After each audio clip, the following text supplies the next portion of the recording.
Bit fluffy for you, isn't it? It is. It's a whole thing. I had to go fluff this week because it's been cold. It is. It is pretty cold. It is. Much colder than when it was snowing. Vic said that. I thought that's got to be bullshit, but it does feel colder. It is colder. Yeah, well, I mean, I haven't measured it. But, like, yeah, it's been You've much, used your much bone colder. thermometer. Yeah, I've used my hands don't work more. So, yeah, so I went full fluff. I went online and just bought all the fluff. Fair enough. And then I was like, I'm gonna get in touch with is this my feminine side? Yeah. Do you do dressing gowns? I don't know. I mean, I got one, but it does feel wrong. Yeah. It does feel... Did a dressing gown for your stag do, I think. Yeah. Was it? Yeah. I thought you'd like dressing gowns. It's like smart casual. Around the house. Oh, yeah, Christmas party worthy. No, well, sometimes. But again, I'm quite... finding one that fits and that is of good quality is always odd. So I managed to get one that kind of fits, that's as soft and fluffy as this is. Right. But yeah, it was so cold. It got very, very cold. So I bought a load of fleece. Yeah. Apparently this is fleece. So yeah, wearing my warm shit. Basking. Warm shit, drinking wine and waking up at 4 p.m. Oh. Isn't Not life sure. grand? Not sure. I feel weird seeing you drink now. It's odd. It's not a drink, is it? It's just having a glass of wine. But yeah.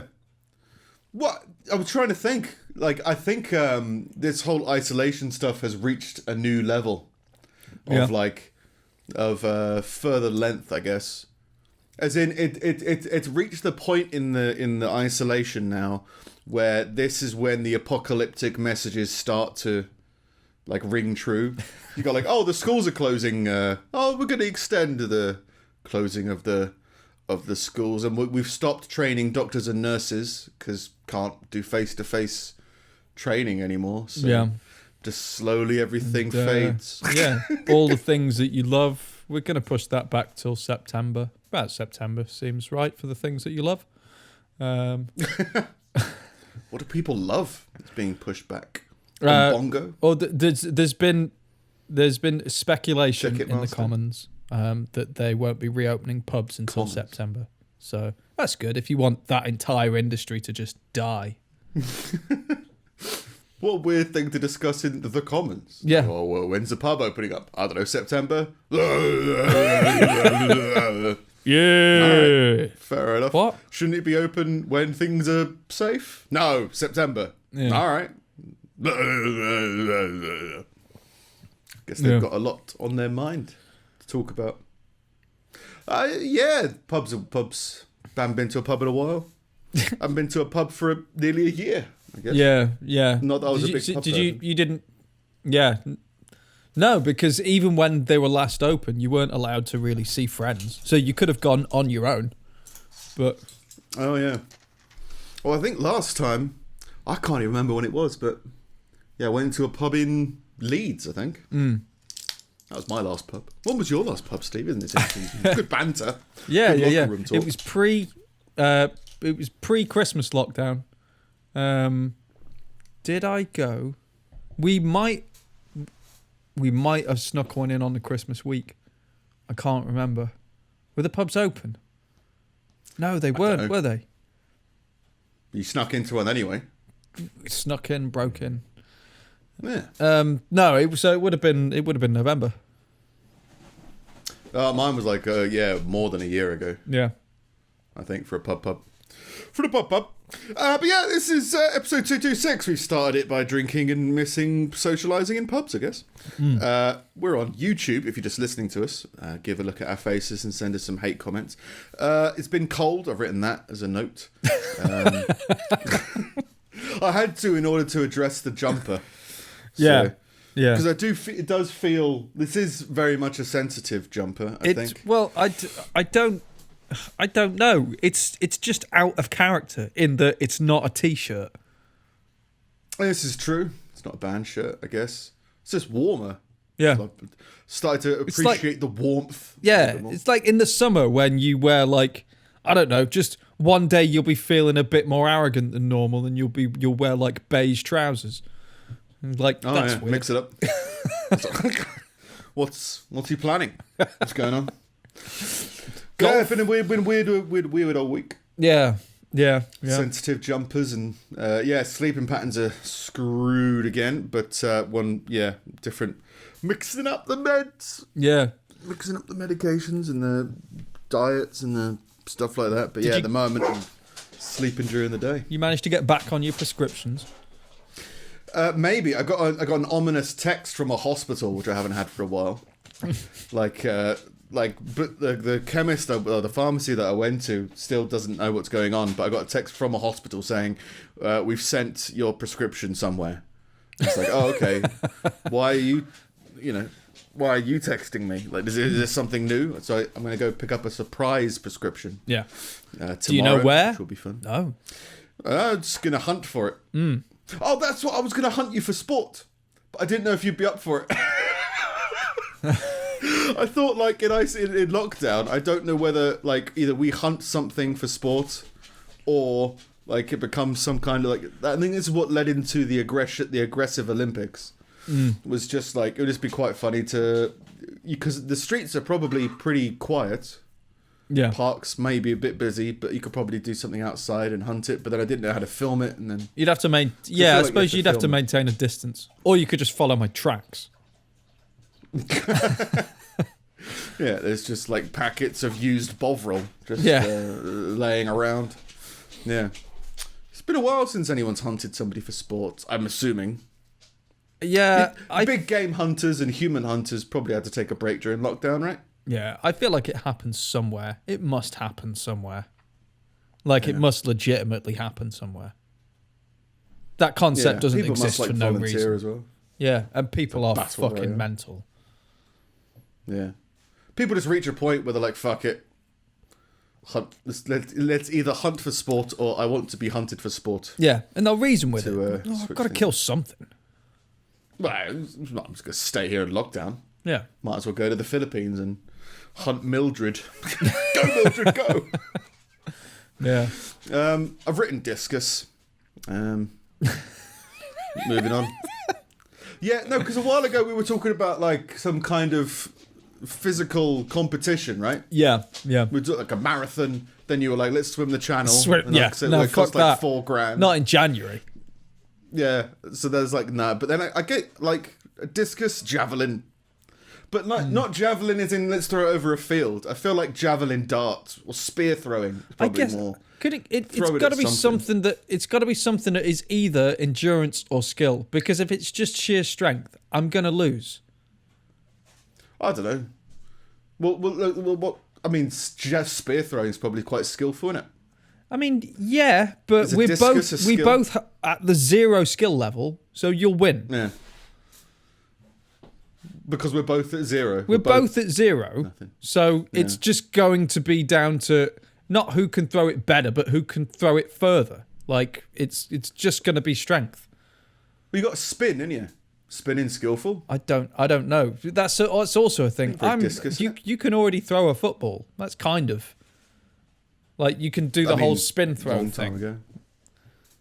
Ago. You can juggle more. Maybe. Juggle a discus? Yeah. Maybe. Yeah. You can juggle 3 things. I can't juggle 3 things. Let's have some more wine. Only for a minute. Well, it all just 1 falls minute apart. discus juggle. Yeah. Yeah.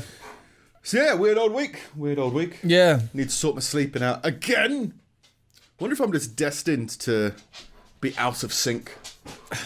It is. I'm like channel 4 plus 1. But I'm like plus 12. Plus 12, yeah. It is odd. Yeah. Like, I texted you this morning and it was like, it was the most I've gotten out of you via text or whatever for a while. Like, you seemed energetic. Yeah. And then you're like, I'm going to go to bed. I'm like, all right. Yeah.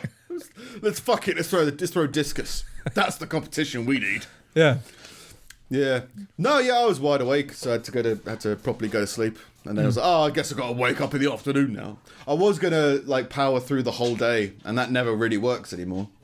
No, like but it's you can doable, but I'm just not a real person. But you can do it on bare minimum. So like if you were going to do it today, for example, you could have been like, okay, I need some sleep. You could have had like 2 hours or something, just enough to kind of pull you over that peak, and then powered through the rest. And you probably have been all right. And then you could have gone to sleep at 9 or whatever.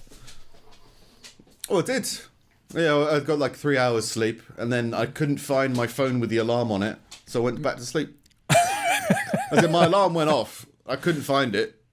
So I think I got used to having a smart home, so I just kind of declared to my bedroom, snooze for 30 minutes.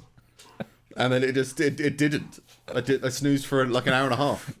So, yeah, I overslept the podcast. But yeah, energy. Let's get energized. Alive. What gives you more energy than wine? You know what I mean? Oh yeah. It doesn't make you woozy and relaxed. All right.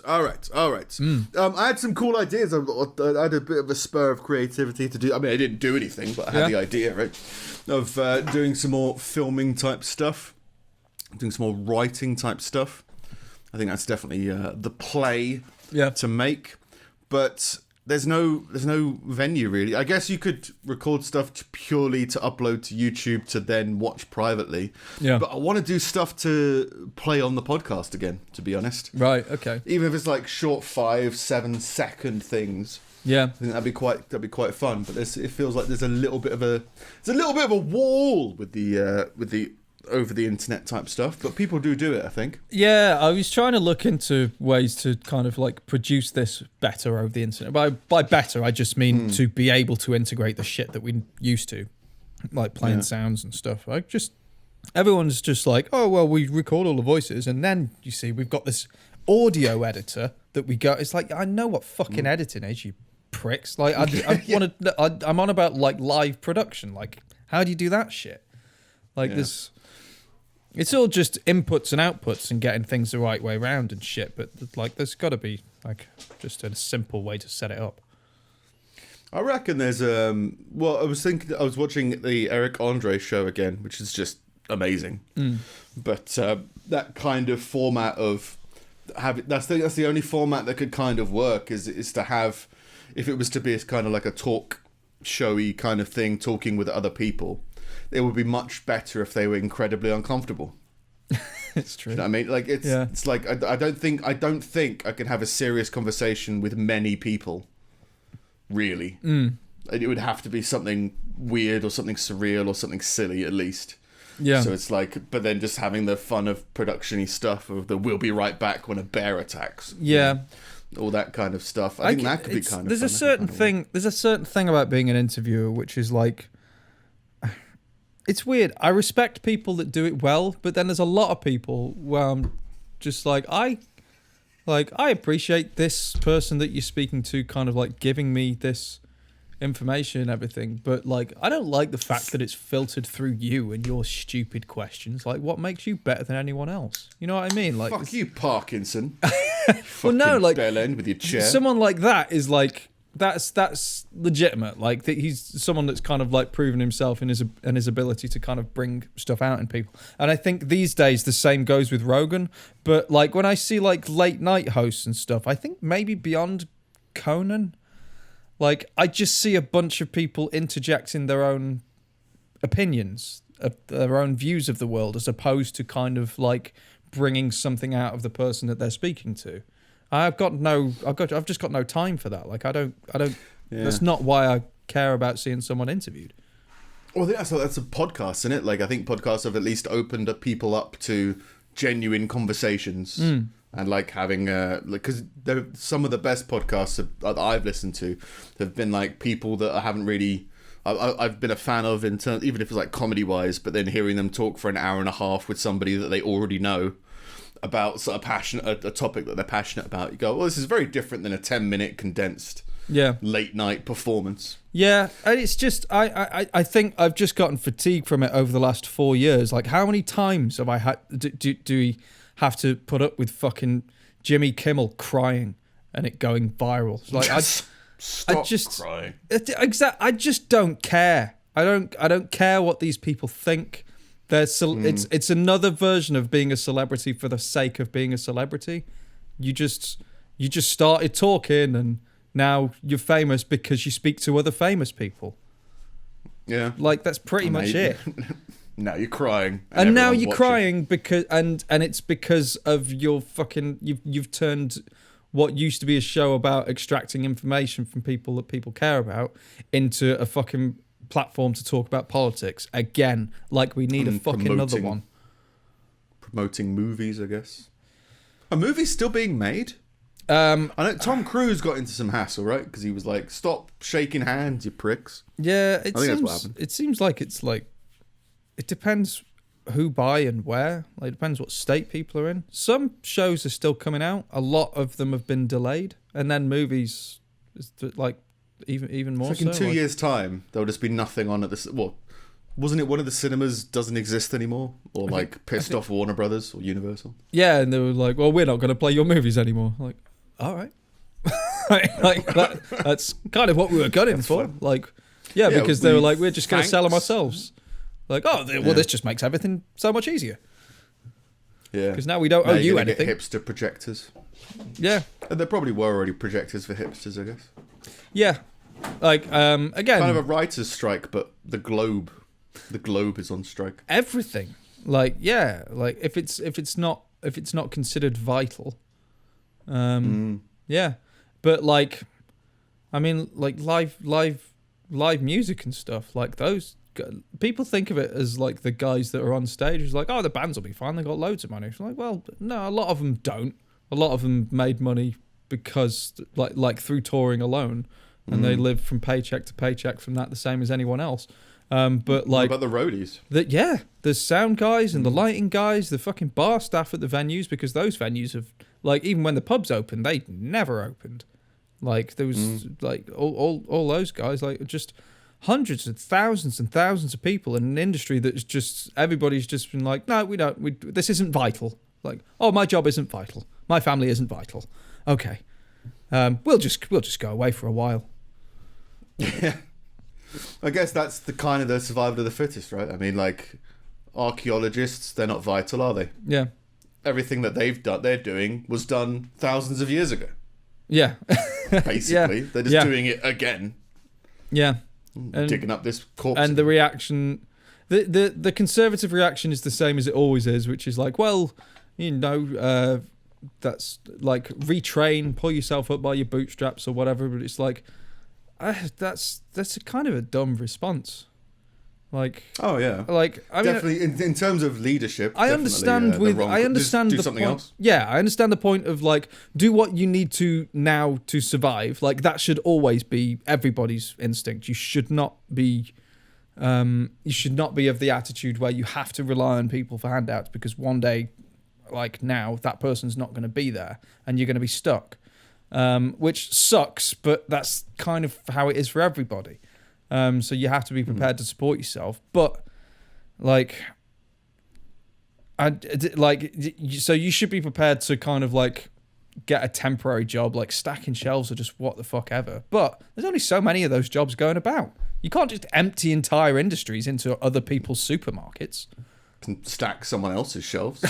Yeah. Renegade shelving. Well, now all there is to do is supermarkets. So we just need more supermarkets, and everybody can work there. Well, loads of people are running out of things to talk about, right? I mean, like, because it's the same thing. What have you been up to? Nothing.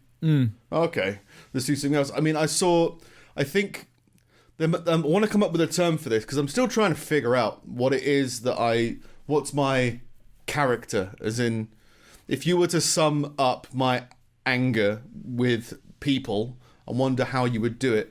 And one of the ways last week was Disney put a child lock on a couple of shows, a couple of its films. I think it was Dumbo, Peter Pan, and maybe another. Oh, because they've got controversial racial shit in it.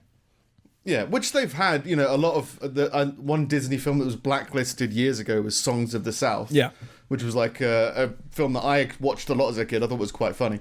But it was all about a slave plantation. So it was all like, oh, look how happy these slaves are at this plantation. Oh, it's just a bit awkward, isn't it? Yeah. But like I saw a morning talk show, which is a weird medium anyway. But furious because they were like, why are you censoring these films? They should be used as a milestone to describe the era before, and that's how you learn from your mistakes.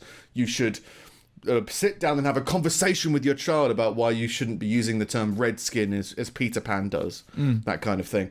And you go, well, I mean, you're arguing what Disney did, right? In terms of you should watch this with your parents so that you can have a conversation. They weren't editing it out and not releasing it.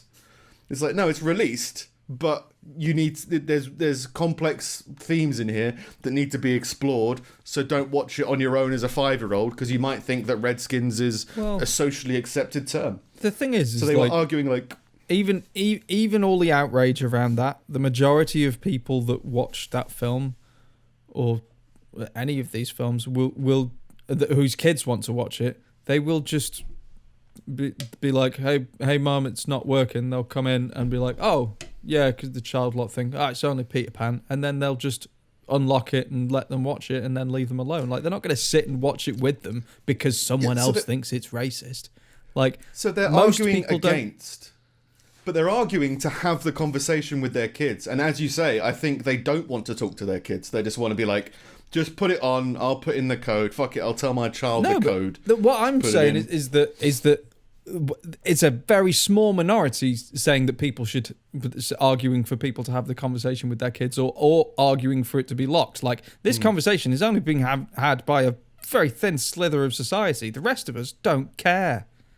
Well, that's what my point is. There's nothing to talk about, so people are trying to find anything, and you go like, I don't think anybody cares, but you trying to care doesn't make sense. Yeah, like why are you talking about this in the first place? Because as you say, nobody cares. But like the fact that you're arguing as if there's something else, as if they've edited it out. I mean, I've said before that like Simpsons episodes that have been edited as in cut parts seems strange. Because I also agree with you shouldn't try and rewrite what's happened in the past or shows that happened in the past. I mean, what was that? There was like loads of 70s TV shows about a fat man punching his wife, right? There were loads of those. They were really popular. Yeah. And it's like, well, you don't just pretend it never happened. You're just like, no, this is how things were looked at in the past. And you kind of learn from it. And then people were trying to desperately make that argument about Peter Pan. It's like, no, they've just said if they're sensitive subjects, you should watch it with an adult, which is kind of the same for everything. I mean, you can't watch Die Hard as a 5-year-old without raising some questions. No. Like, there's 2 FBI agents named Johnson. I mean, what the fuck? Yeah. I've got big questions on this. But yeah, it's reached another. I think it's reached the lockdown's reached kind of another phase of just like nothing has happened for so long that now we need to attack Neverland. Yeah, you know? Although leave that crocodile with a clock alone. Yeah, there is all the GameStop shit that was kicking off that is still kicking off. Have you followed that? Haven't followed it, but I've seen like bits and bobs. And I think what the most controversial thing is that the Robin Hood apparently stopped private traders but allowed public traders, which is like a extremely strange thing to do because the only person that benefits is the public traders. Yeah, well, it's because it's a company that made whose selling point was that we're there to help the little guy, but however we actually make quite a lot of money off the little guy via the big guy, so don't fuck with the big guy. It's like, well. You're called Robin Hood, like it's the whole thing is in the name. Like, you take the money from them and you give it to me, like, and it's just, I don't know. It's just funny. The whole thing is just kind of exposed what the stock market is, which is horse shit. Like, it's just, I can't remember who said it, but I feel like I've heard it from Rogan or something like that. But it's just, the stock market is just a graph that follows rich people's emotions. Like, it's just, it's just. I'm in the mood for bagels. Bagel stock rises. Yeah, yeah, and it's it can be manipulated, and people have found out how to manipulate it, and this, it's kind of a thing of like, well, you can't put the genie back in the bottle now. Like, it's just going to keep happening unless you either regulate the whole thing and stop these people, and like stop the game, like stop these people making like billions and billions of dollars every year, so it's regulated for everybody, and how you use it and everything like that, or like you just kind of like let it carry on, and the stock market is just fucked forever because everybody knows how to manipulate it now. Yeah, well, I think it's the part of it has probably been quite accurate in terms of statistics about society, right? If more people use Amazon stocks will go up, that kind of thing. But it does certainly feel like it is like also one of those things that could fall into a trap of, if you follow this person, this is more of a people, hang on, lots of people are buying Yahoo stock. That means the Yahoo stock's rising, which gives weird inflated numbers and weird strange stuff. And it's just like, well, it's people trying to make money off of a bar chart, I guess. It's like, okay. I mean, more power to you. But yeah, it always seemed quite strange to me. Yeah. Just give your money to the internet and then just hope it comes back. It's weird. I went on the I don't use Twitter at all, but I was like, oh, I wonder like what GameStop's Twitter is like at the minute. Like if they're like following along and be like, oh, it's a laugh, we're worth $70 billion or like whatever. But like, I went on and they're just like, it's just normal GameStop. But then, like today, they published a video advertising like these like, oh, you can get this mug that looks like a mind flayer from D&D. It's like, what is this world? Like now it's just 700% larger. Yeah, you've been like Planet of the Apes is like happening, but like the stock market version, and you're like you're worth like, I think it was like 2,000% more than you were like, or 20,000% or something ridiculous more than you were a week ago, and you're like just flinging mugs and talking about Smash Brothers. It's like, I mean, like stick to your script, I guess. As far as marketing goes, it's like, oh, it's a long-term strategy and everything, but just mention it. Like, hey, isn't this weird? We're part of a cultural zeitgeist. I imagine there's this one guy at the company who just doesn't want to tell anybody else that it's, Reddit that's doing this and it's actually him. So he's just trying to keep it on the low. Be like, oh, yeah, I sent out this tweet and it went well. Like, I should keep doing this tweet. I'll keep my eye on Twitter for that 2,000% increase in revenue or whatever. I'll do that. Yeah. Or just they're completely unaware of it and just carrying on. Well, it's crazy numbers, man. I saw this post from a guy the other day, and all the guys, all the people that have bought into it have started this whole thing of like, we bought the stock and it's worth crazy amounts now, but like relatively speaking, we didn't pay a lot for it. So we could sell it and make a lot of money, but it's funnier if we don't sell it and they lose a lot of money. Like a guy paid like $800 and he showed his thing. He said, so this is $800 that I put in on Monday. It's now worth $60,000. Like over the course of like 5 days, it's just shot up that much. And there's all these people being like, well, technically we're all millionaires. And they're just fucking over all these hedge fund people. It's brilliant. I love it. Yeah. Well, again, people looking for something to do. Why not fuck over? Yeah. Why not fuck over Wall Street or whatever it is? It's hilarious. They've all had these like $2,000 checks from the government to sustain themselves, and they've used it to fuck over the economy. Do you know what would be really funny? if we had another stock market crash. Let's go. You could do that from home, right? Oh, yeah. Robin Hood. Let's expose Robin Hood for being an absolute bastard. All right, fair enough. Yeah. But that was one thing that happened in the week, wasn't it? It was Robin Hood fucking over the poor, I guess. Yeah. I've got some news articles this week, actually. Okay. Which I could probably get onto. A ferret from Leeds survived 100 minutes in a washing machine. All right. Onto the big news. Yeah. That ferret, the one from Leeds. Yeah. Survived Very over an hour and a half in a washing machine. Did he have a snorkel, or is he like... Well, apparently it's a big thing. Like, loads of animals like to climb into washing machines, apparently. Yeah. They could, like, crawl into the washing and that. But... Yeah, but, like, if your coats, do people washing machine coats? I can't remember. But your socks. If your sock was a ferret in it, you think you'd notice, right? Yeah, but it's normally... This is like...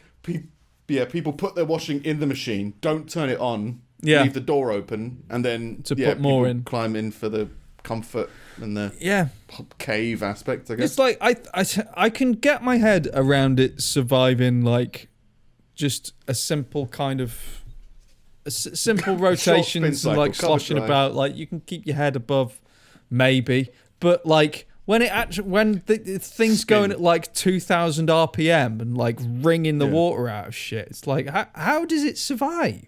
The ferret will find a way. Yeah. A pet ferret has made a miraculous recovery after accidentally spending a full cycle in a washing machine. Oof. Bandit was given a 1% chance of survival by vets. Oh. Well, don't make odds. 100 to 1, he lives. My ferret was in a washing machine. Yeah. I'll give you odds of 100 to 1. My whole portfolio is crashed. I need to make some money somewhere. Yeah. I didn't get in early on the GameStop stock.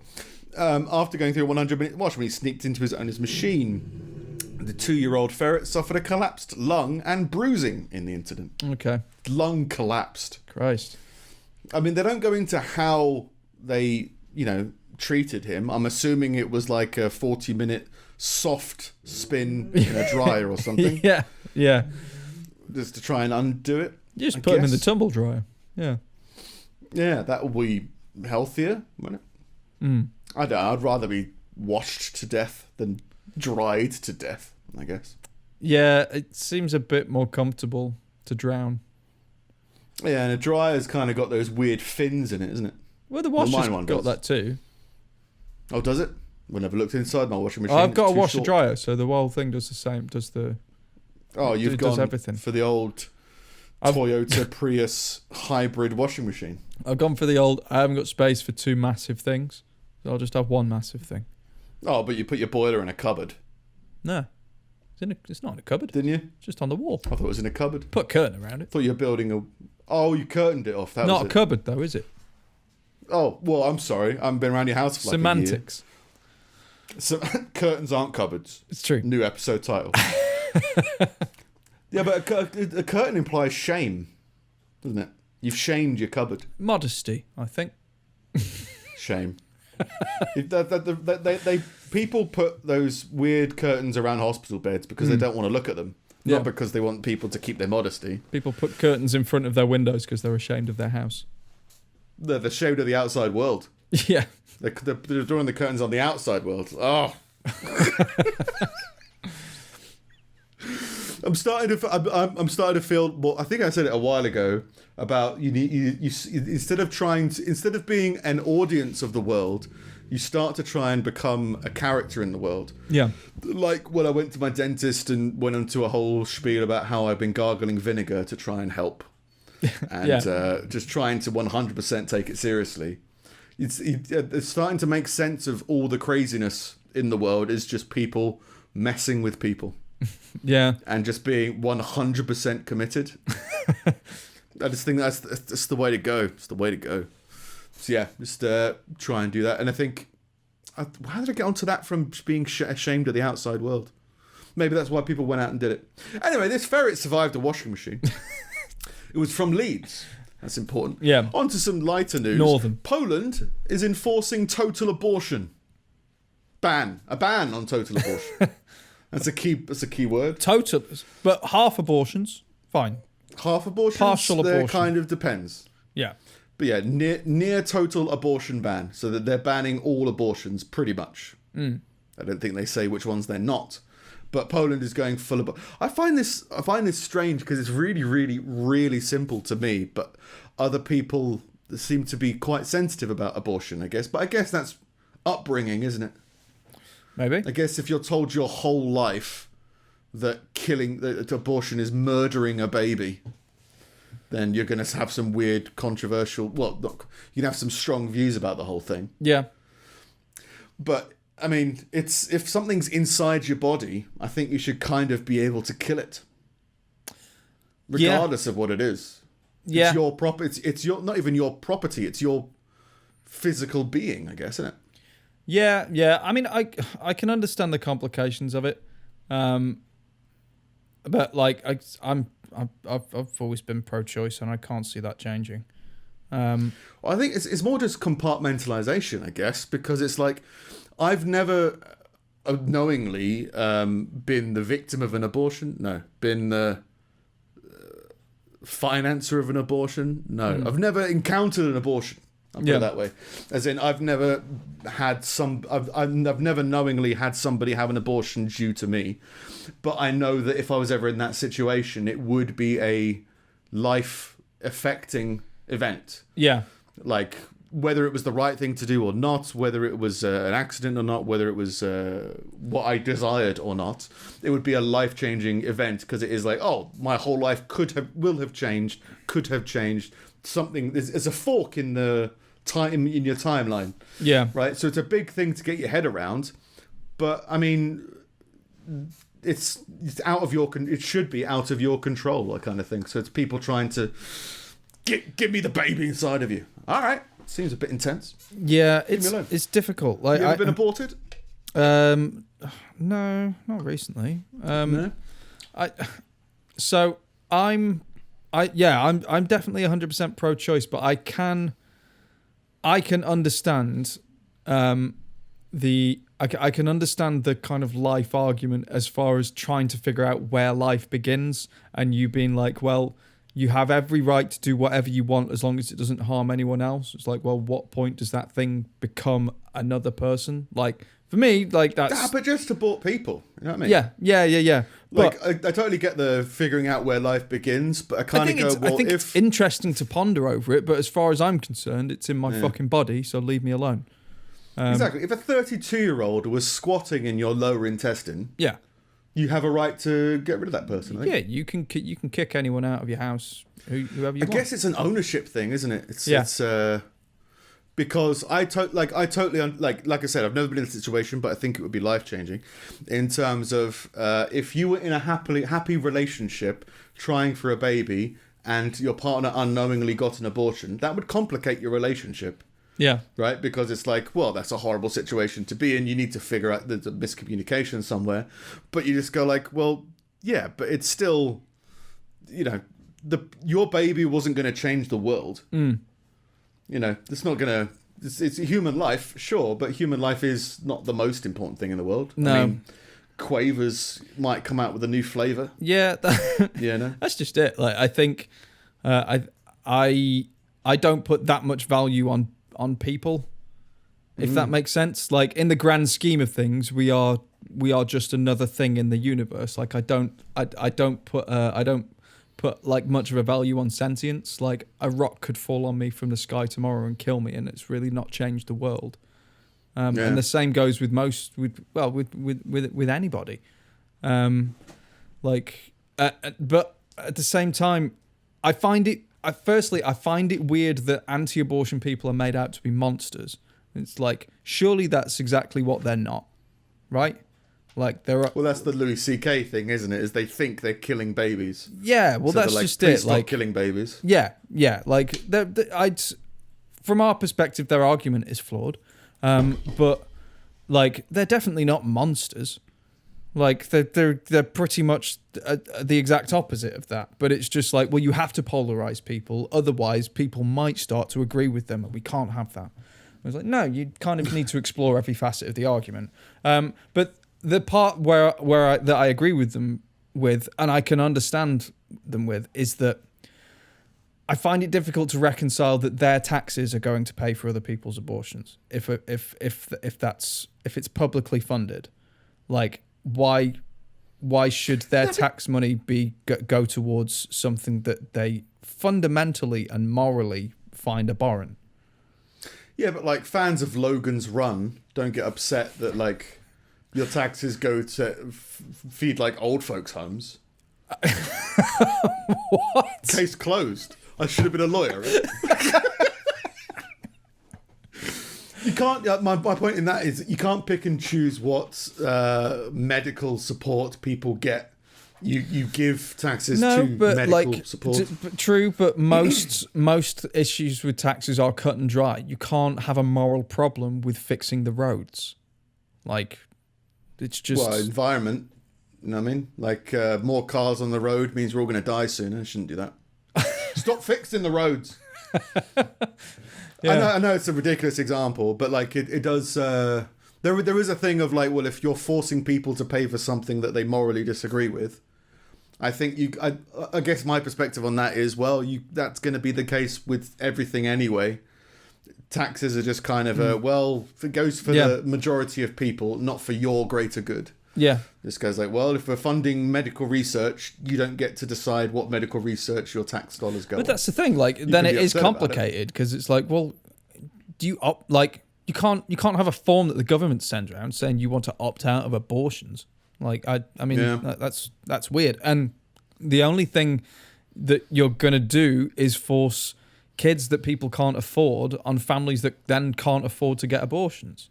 So, like, how do you like? You're ruining lives somewhere.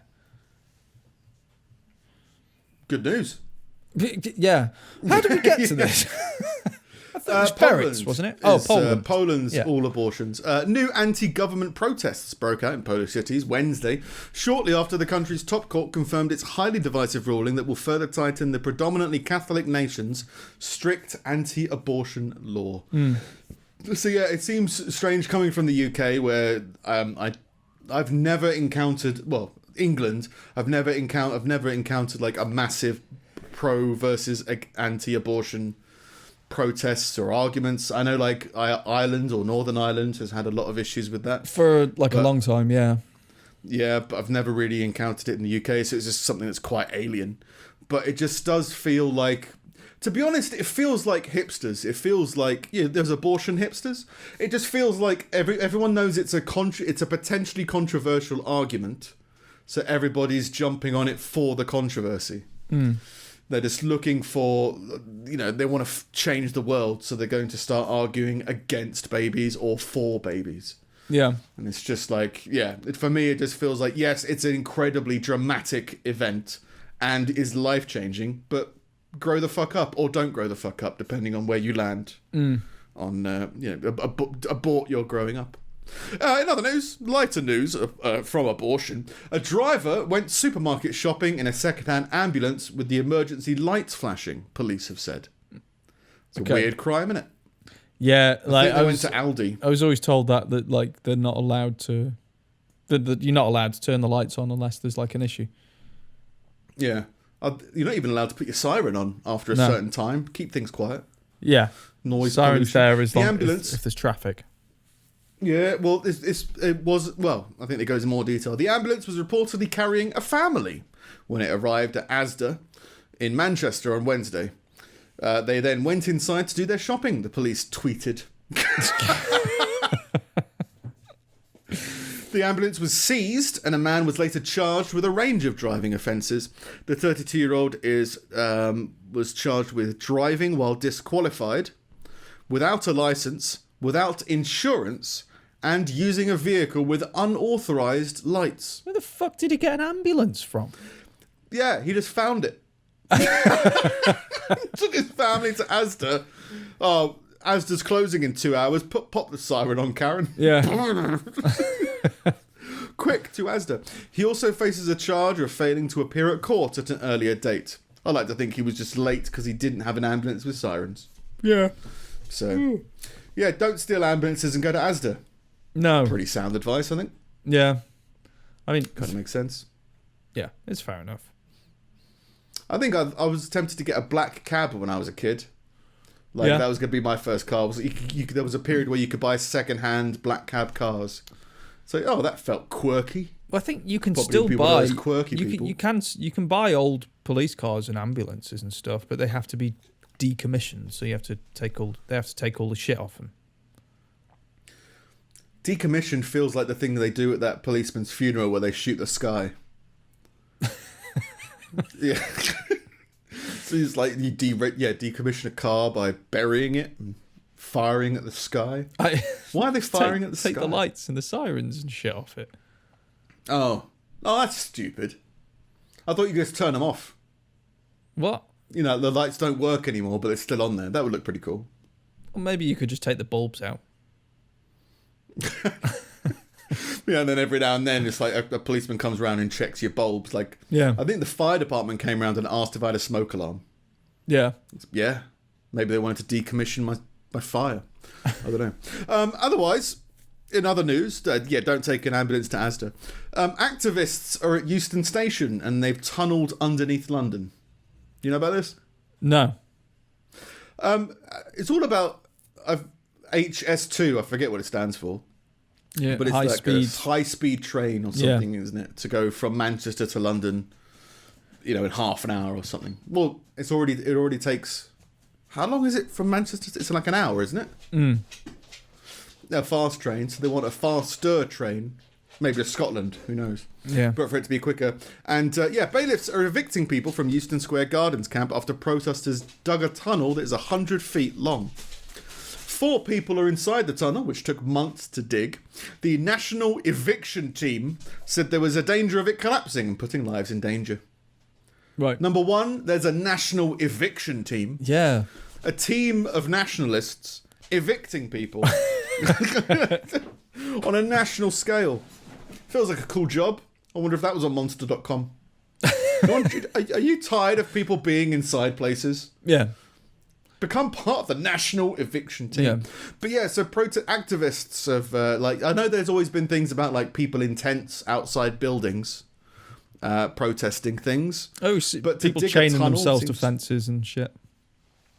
Yeah, and it was always around the Houses of Parliament. There are always just some people with signs talking about something.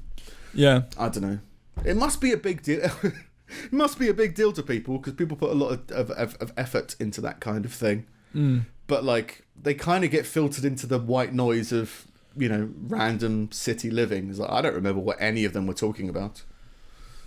We don't want this train. And apparently it's because it costs so much. It's costing over £100 billion. And Right. people are like, hey, put that money on something else. Let's invade Poland and get all the abortions going again. Yeah. Whatever the people want that money for. It's difficult because, once you've started it, you kind of got to follow through, unless you run out of money.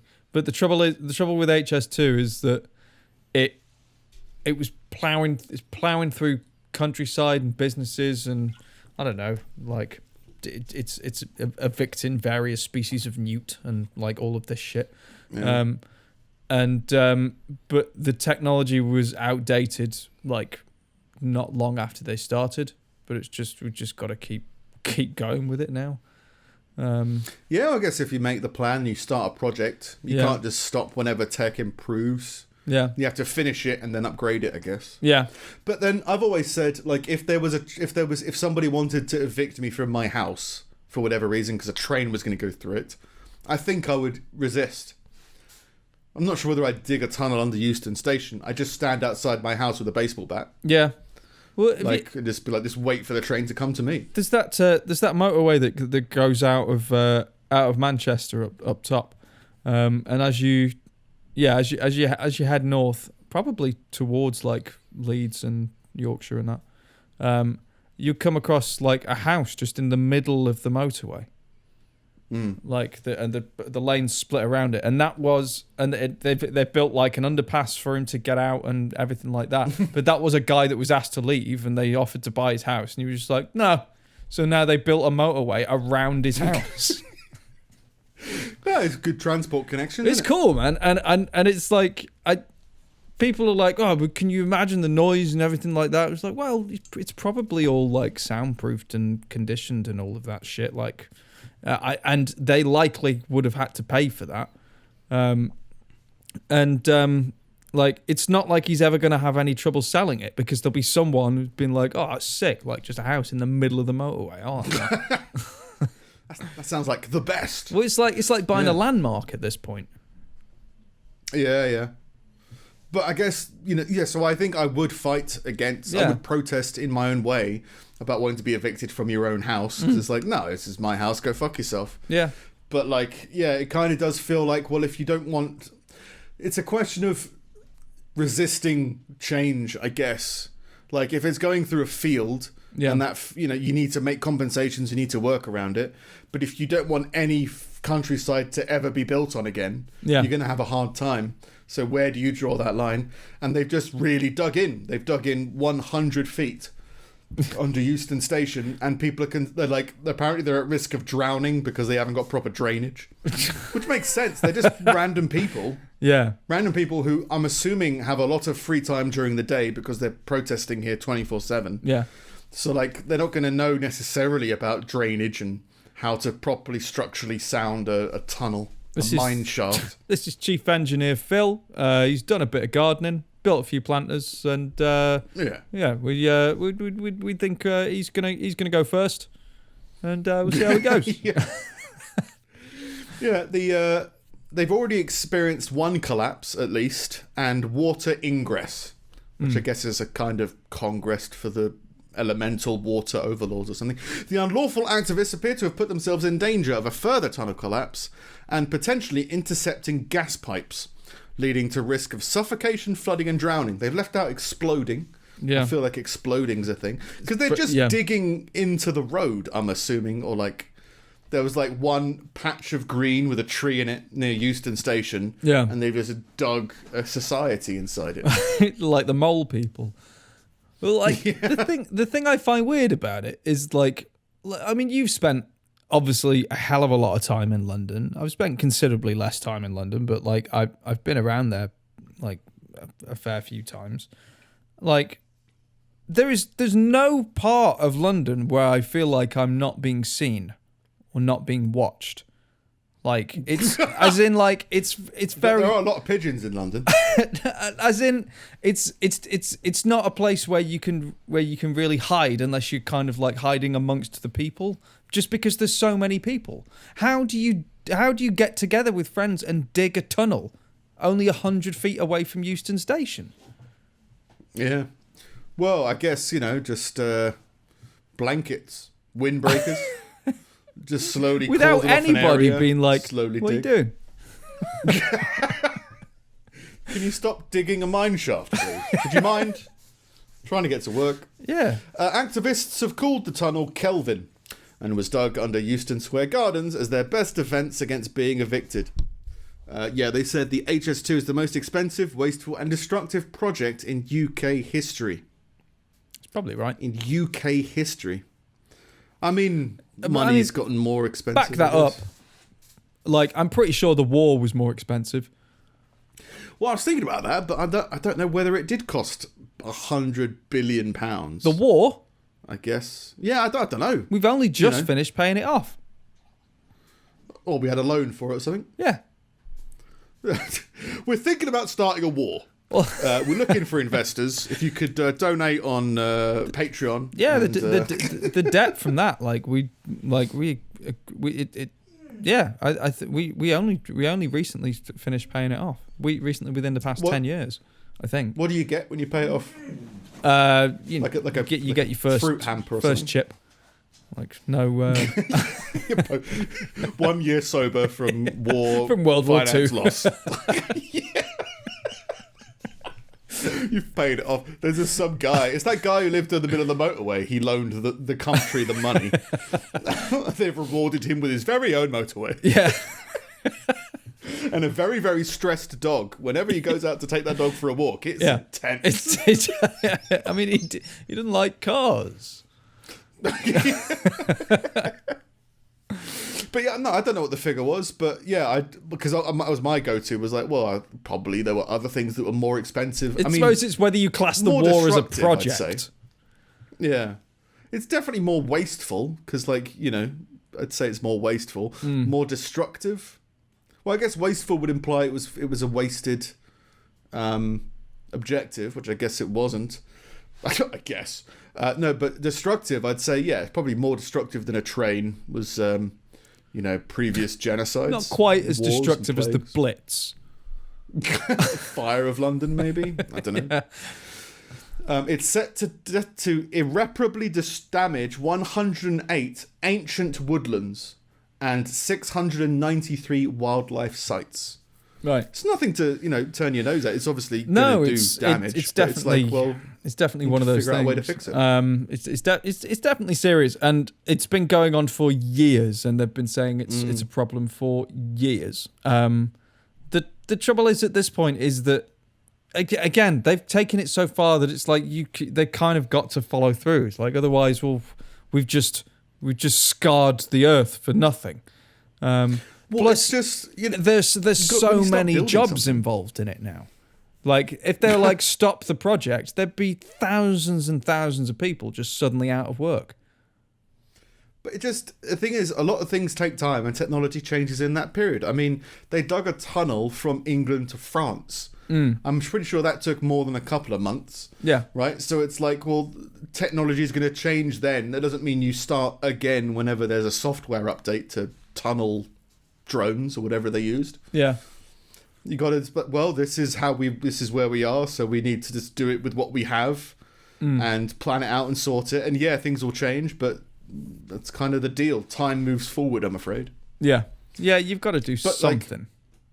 Yeah. So it feels weird that they dug a tunnel to evade eviction, because I guess this tunnel is less than 6 feet radius, so you can't come near me.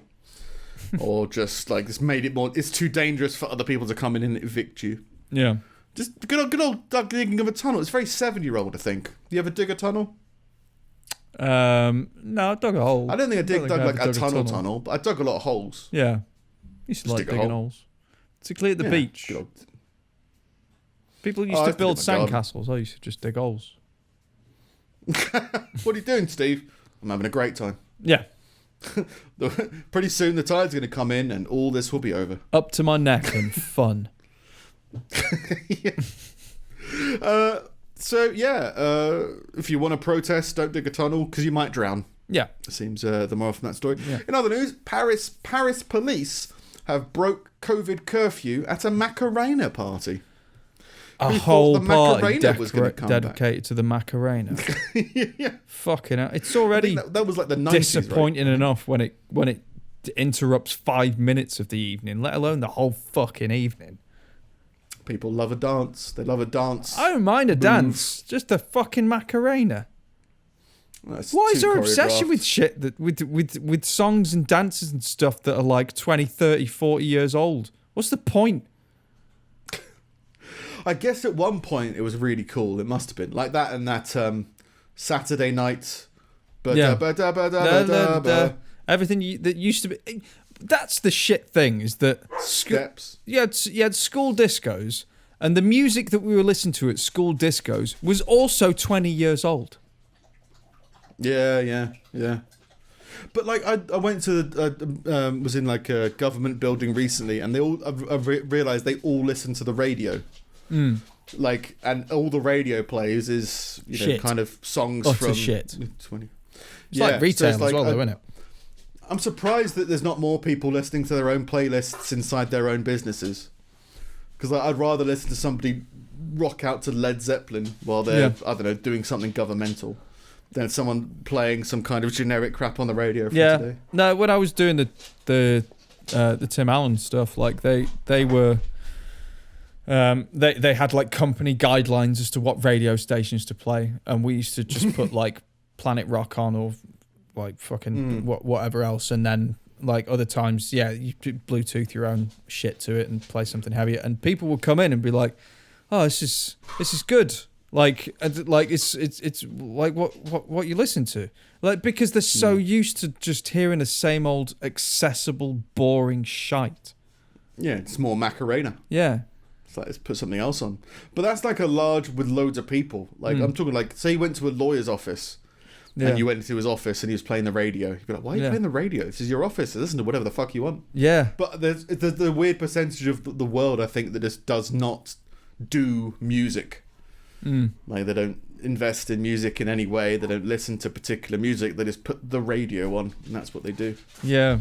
Like some kind of weird beast. It's just so they don't have to be alone with their own thoughts. Broke COVID curfew because other countries take COVID really seriously in terms of you're not allowed indoors, you're not allowed outside after 8 p.m, that kind of thing. Yeah. Officials in France are investigating a group of officers filmed dancing the Macarena inside a police station while the country is under a curfew. Videos of the party appear to show police dancing and singing without masks late into the night in a suburb. They're facing sanctions, and they've got a nationwide curfew. You're not allowed any social gatherings after 6 p.m. Yeah. So it's weird for a video to show this because I don't know whether a video can be properly time-stamped. Yeah. But it does seem weird that you're arrested after 6 p.m. if you're socially gathering anywhere. Meanwhile, the police are having a social gathering late into the evening and doing the Macarena, where you pretty much put your hands everywhere you possibly can. Yeah. Spread it as much as possible. Touch your face, touch your waist. Spin. Why not try and get that spin going? Yeah. So Parisian police, stop doing the Macarena, please. Yeah. And lastly, from me, a man has survived a crocodile attack in northern Australia by prizing the animal's jaws from his head. Well, like, Yeah, just pulled him. Get off my head, please. Jesus. The 44-year-old told medics he was swimming in Lake Placid in Queensland when he was attacked by a saltwater crocodile, which he described as being about 2 meters long. Don't swim in Lake Placid. Have you never seen the film? Film's made of it. Yeah. Well, fuck it, might as well. He was taken to hospital with multiple minor lacerations. Critical care paramedic Paul Sweeney said the man was remarkably calm when emergency responders arrived at the scene. So, just, fucking crocodiles, am I right? Yeah. Get in the way of my day. What he said to us was that a crocodile has bitten his head, and in his effort to remove the jaws of the crocodile, he put his hands in to try and prise the jaws apart. In the process of trying to remove his hands, the jaws snapped shut on his finger, he told reporters. So, he was gripped on his head, apparently didn't crush his head in any way. Right. He prized it apart, and then it snapped down on one of his fingers. Oh. Mr. Sweeney said that following the attack, the man swam a considerable distance back to shore and pulled himself into the bank. Went to the bank real quick. It was clear from our assessment of him that there were puncture marks on his head. Mr. Sweeney told reporters the man, who has not been named, had been swimming in the lake 3 times a week for about 8 years, and said he would not be surprised if he ventured into those waters again for further exercise. So the guy who got bitten by a crocodile from swimming in that lake has said, I wouldn't be surprised if I went back. Well, just a silliness aside, are you going to or are you not? Well, I wouldn't be surprised. Are you not surprised because you might forget you were attacked by a crocodile? Or you wouldn't be surprised if you flouted the rules again and rolled the dice? I don't be surprised. I'm not. Yeah, I probably wouldn't. Yeah. It's other places to swim. I mean, we're creatures of habit. Yeah. He's been doing it for 8 years. I suppose it's that, isn't it? It's like if you've been doing it every day or a few times a week for years, and you've been bitten by a crocodile once or whatever, that could be the same as I've been driving for years. Yeah, I had a smash accident once, but I'm still going to drive. No, yeah, but if you were driving, but for a leisure activity, it seems a bit different. But it's kind of if you were driving in a lake of crocodiles for 8 years, and you eventually got hit by a crocodile, you would be like, I can still drive, just somewhere else. Yeah. It's not like stop swimming. It's no, just stop swimming with the crocodiles. We're reminding people that Lake Placid and the Cairns region are known croc country and urge people in the area to always be croc-wise. Croc-wise. God. Different people. But yeah, I like swimming in a lake. I'm not sure if I like swimming in a crocodile. Yeah, if you told me there was a crocodile in a lake that was like 40 miles long, so it's like there's the chances of us coming across each other incredibly slim. Still not going in. I've been swimming here for 8 years. Okay, all right. There's still a crocodile in there. Yeah. Ever see that video of there were people that jumped in like a river, like an Amazon river or something like that, and it was essentially like a one of those weird kind of wilderness tour things. You jump in the river at this point, and then you swim and wade and whatever down to this point where you get out and go into the lodge and have a cocoa or something, and but the thing is that this whole stretch, which was like a couple of miles long, once you've gone in, the banks shear up, so you can't actually get out at all until you get to the other bit a few miles down. And they got like a quarter of the way down, and then there was just this crocodile just like swimming behind them, just following them slowly. And like they were all like fucking panicked as shit, and like they would like swim in and paddling and fucking like just going absolutely fucking mental. And they got around a corner, and they were wearing GoPros, and they're like, I think we've lost him. And they turned around, and he just wanders around the corner again. It's just like stalking them for miles. It was great. Just like, curious. Yeah, like they what are these people doing? Well, they got to the bit, and they got out fine and everything. They were all okay, but like just being followed by a dinosaur. Yeah. Have I told you about our Lord and Saviour Jesus Christ? It's been ages since I've spoken to anybody. No one jumps down here anymore. And not since all those crocodile attacks. But yeah, if you swim in a crocodile-infested lake, you might get bitten by. If you play with crocodiles, you might get bitten by crocodiles. I guess is the theory there. But yeah, I wouldn't be surprised if he wouldn't be surprised if he swam in the crocodiles again. Yeah. All right. Not everyone likes surprises. Not everyone plans for them. There you go. I saw that's me this week. Yeah, I saw a little clip earlier on of a baby crocodile doing a death roll, like a little, about the size of my forearm, like little thing, like just watching it tear chunks off this fish, like just spinning and thrashing. I'm just like, there's, like, even that is terrifying. Like, even when you're just that small and everyone's like, oh, you're cute, he's doing a little death roll. Like, I mean, no, that's... It's seeing that instinct of kill. Yeah. It's just like, oh, yeah, okay, fair enough. I mean, like, I remember when a dog I had growing up, like, the first time it saw a rabbit, it was just like, you could see a weird instinctive... It was looking at it, and I don't know whether it was because I think rabbit meat is used in a lot of dog food, maybe. It could, like, smell that you're my tin of dog food. You know, it was just staring at it. But apparently, like, it could also just be animals knowing each other and, like, instinctively being like, you're, like, what are you? How do we play? What do we do? Yeah. But it was like, I'm not letting that rabbit out, even though my dog was a very gentle dog. It was like a golden retriever, which I think its jaw is designed not to kill things in its mouth. Yeah. So, like, I'm sure it could probably still kill my friend's rabbit. Because they're meant to be able to, well, it could easily kill it, but it's like they're meant to be able to kind of pick things up and bring them back without damaging them. Yeah, was it soft jawed or more? I can't remember what the term is. Yeah. Yeah. Yeah. But yeah, they see that weird instinct of like, I'm a murderer. Like, okay. I mean, we're all murderers, but humans have just pretended for so long that we're not, that we kind of forget. You go, nah, you know, get in between a mother and her HS2 protest. It is odd. Like it is strange that that animals very much definitely have that thing where they see a living thing and that transfers to food and like makes them hungry. Whereas like you could drive past a cow and be like, oh, it's a cow there.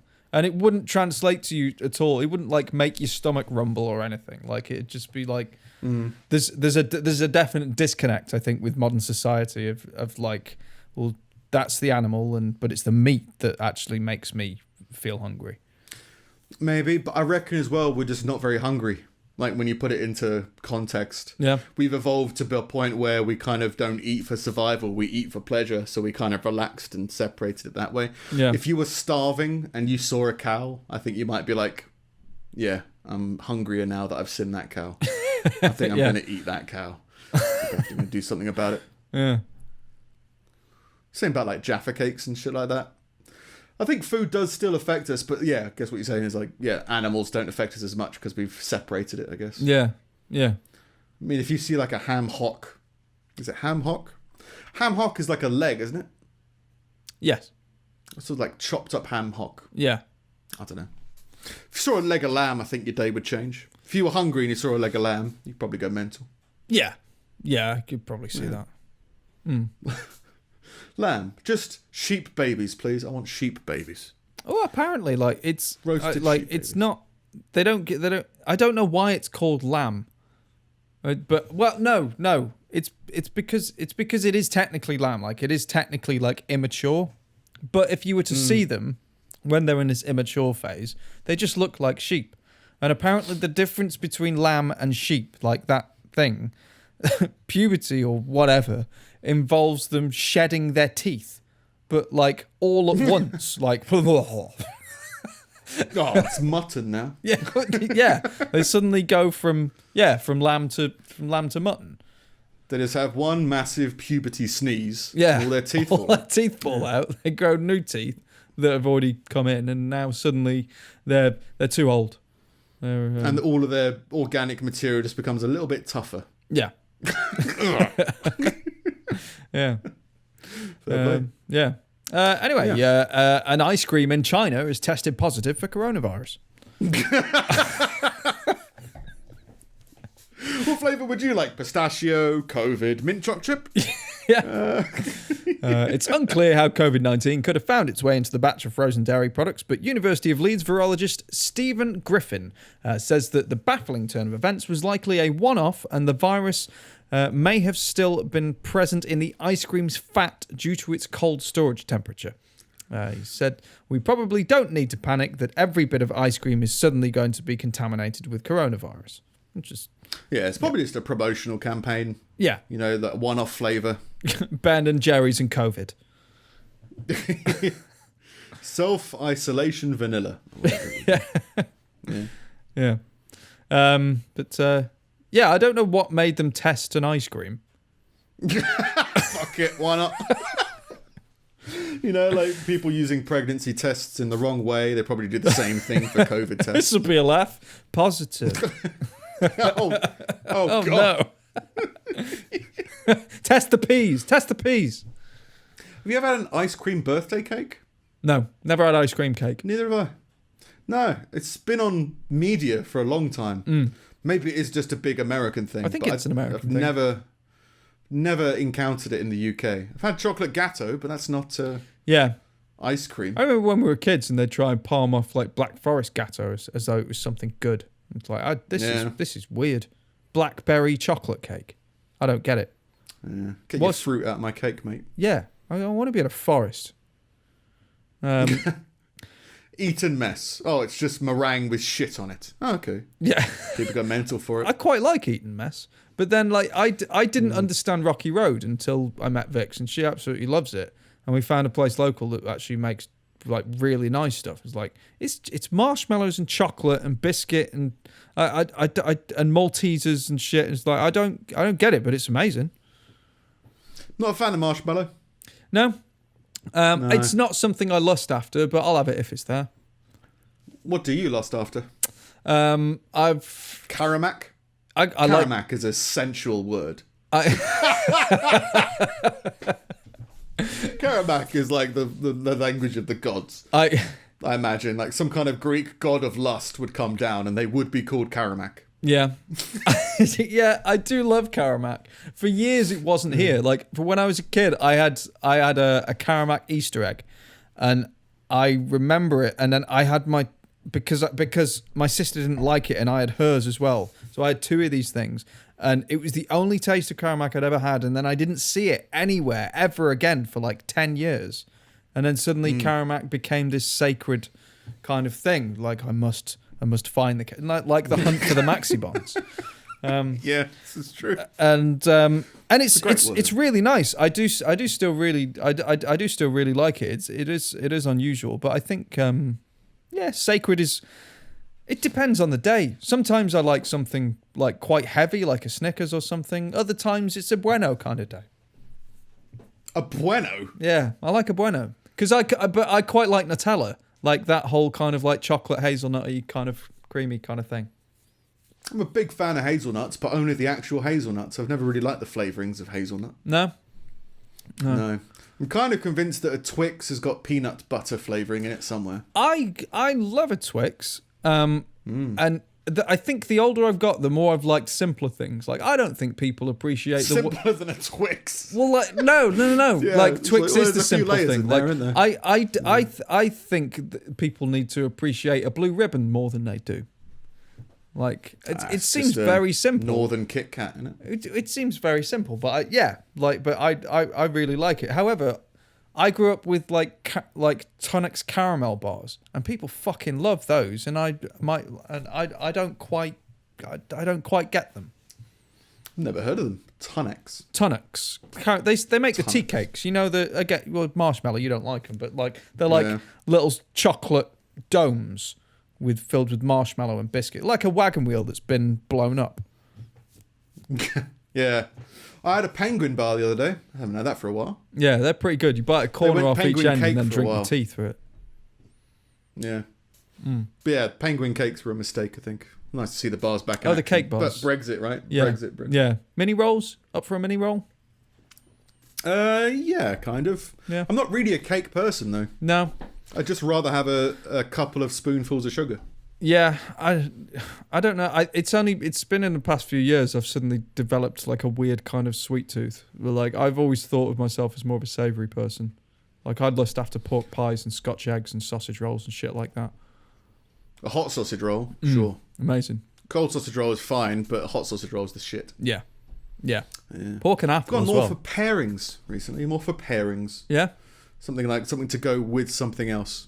So I went through a phase of starting to drink tea with a sugary biscuit because that made a world of difference for some reason.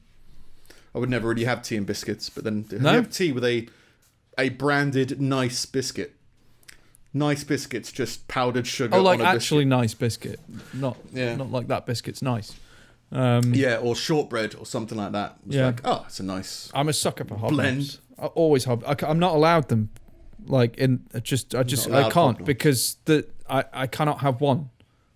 Like the packet will just disintegrate. I can ration a rich tea or a ginger nut or something. I can make that last. I can make a pack of those last weeks, but like not hobnobs. Too much lust. Yeah, it's crazy. I don't know what they put in them or whether I've got some weird hobnob genetic disposition or something, which just makes me turn into like some ravenous beast as soon as the pack's open. But like, I don't know. I can't have them. Not allowed. I'm the opposite with hobnobs, actually. Yeah? I can only have a few. Oh. Biscuit talk. Crunch. Yeah. Custard creams. Sorry. Anyway. That's all right. So COVID ice cream. A Toronto man has been charged with second-degree murder for pushing a total stranger in front of a train who he mistakenly thought was his landlord. Whoops. Yeah. No, it wasn't my fault. I was trying to murder my landlord. Oh, okay, fine. Well, he pushed him in front of a train. He got hit by the train, obviously, and later he died.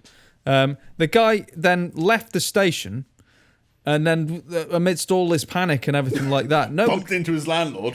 What? Thought I just murdered you.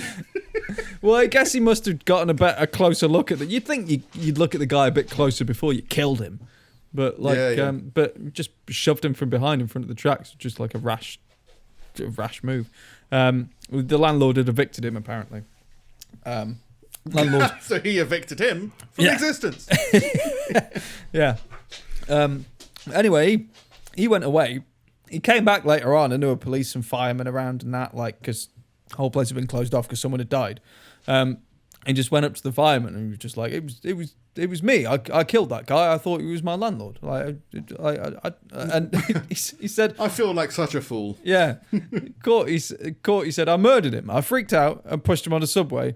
I don't know why they didn't arrest me on the platform. It's got to be on video. I freaked out. I imagine my landlord who's evicting me, and I can't find a place and I'll be homeless. I did it. It's not a joke. I killed him, for God's sake. Yeah, I need a new place to live. Yeah. Can I just go to prison, please? Yeah. Well, you wouldn't mind. But obviously, he's got mental health issues and all of that. Yeah, like he came back and convinced them to arrest him. And now he's in prison. On. Yeah. You could do it. Yeah. But it's probably one of those things, isn't it, where, like, I think there is a term for it, but there's part of your brain that starts to freak out when something very dramatic can happen. Like when you get to the edge of a cliff or something, you look over and you get that weird sharp adrenaline rush. It's because you know that you could just jump. So like when there's something in front of you and it's tempting, I could just push this person in front of a train. There's this weird adrenaline-fueled drama time that you have in your brain. Like I imagine it could just be the same thing of like he was just sat there, that snap decision of like, oh, my landlord's here, fuck it, I could just push him in front and I don't have to pay rent this month, right? Yeah. And then suddenly it happens and he's done it. It's not like it was premeditated or anything like that. No. It could have just been like, oh, you're my landlord and my rent's due and there's a train coming, fuck it. Let's go. Yeah. You only live once, YOLO, whatever it is. Yeah, it's the push. A woman in Detroit reported this week that somebody stolen her front porch. Oh, for God's sake, not again. I was at work, came home, went to the front porch and tripped over before I realised what had happened. Fell down into an endless abyss. Whoever has my porch took my railings with it too. Please give it back. Stole a porch off the front of a house. I'm not going to report it to the police. Just tomorrow morning, if I walk outside and my porch is back, everything's fine. Yeah.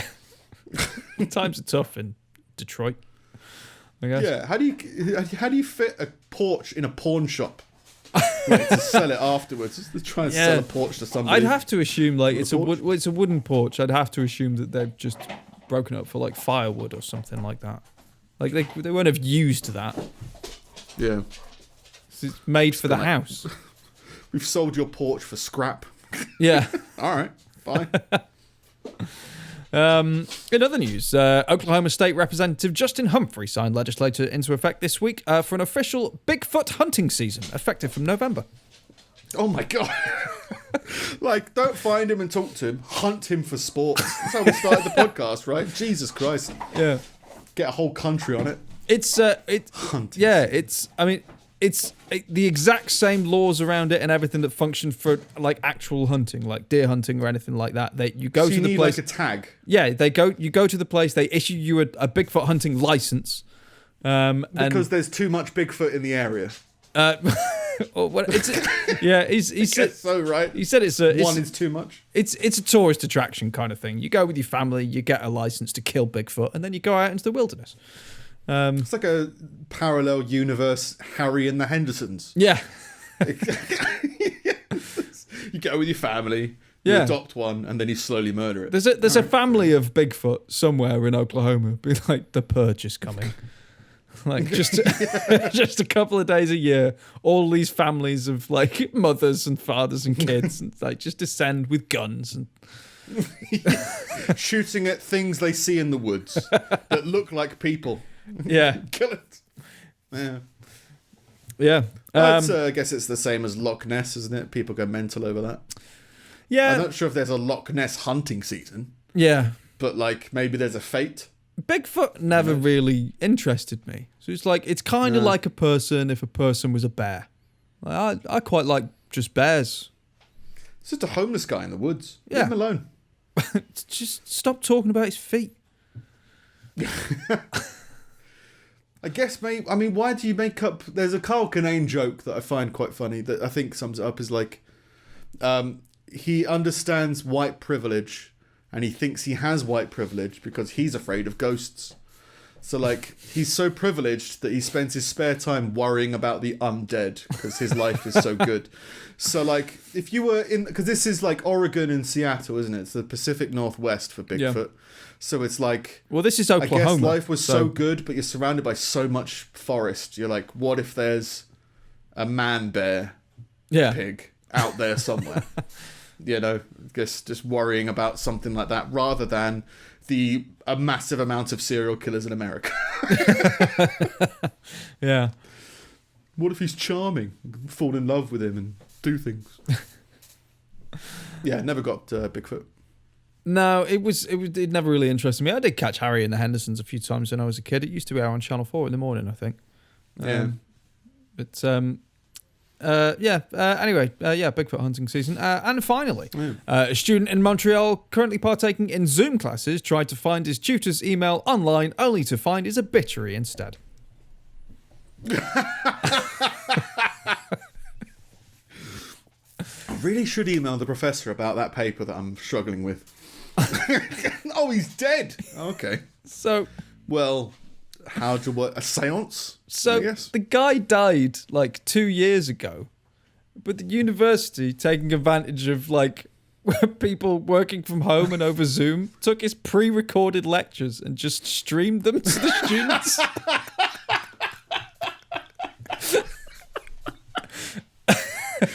They've just got his likeness. They just, he still works here. Yeah. It's like, and they're like, it's weird that he never answers our questions. Yeah, my report card is pretty mad-libbed. Yeah, you know, like my review for my work has always been like very generic, just with my name inserted in different places. Yeah. So I guess they must have just had someone else do the marking or something like that. It's a weird, you know, how do you approach that, I guess? Like, I mean, is our teacher dead whilst watching a stream of his? Yeah. Is he dead? Are you dead, sir? You dead though, mate? Yeah. You dead? It says, with COVID, all of the communication that I'm having with anyone is taking place through a screen, so it's just my knee-jerk reaction to assume that they're still alive. They're not dead. Yeah. Especially when it's meant to be a live stream and a live call, I guess. Yeah, well, they never told them it was posthumous or something. Yeah. It's like... Well, the professor's dead. Fuck it, upload him to YouTube. Yeah. Well, their justification is that any work that was done on university campus, which includes the recording of these lectures, is property of the university, and we license it for 10 years. And that's part of the contract that tutors sign, and then beyond that, it stops being our work and goes on to be their work. So at that point, we don't use it anymore. But you still tell them the guy's dead.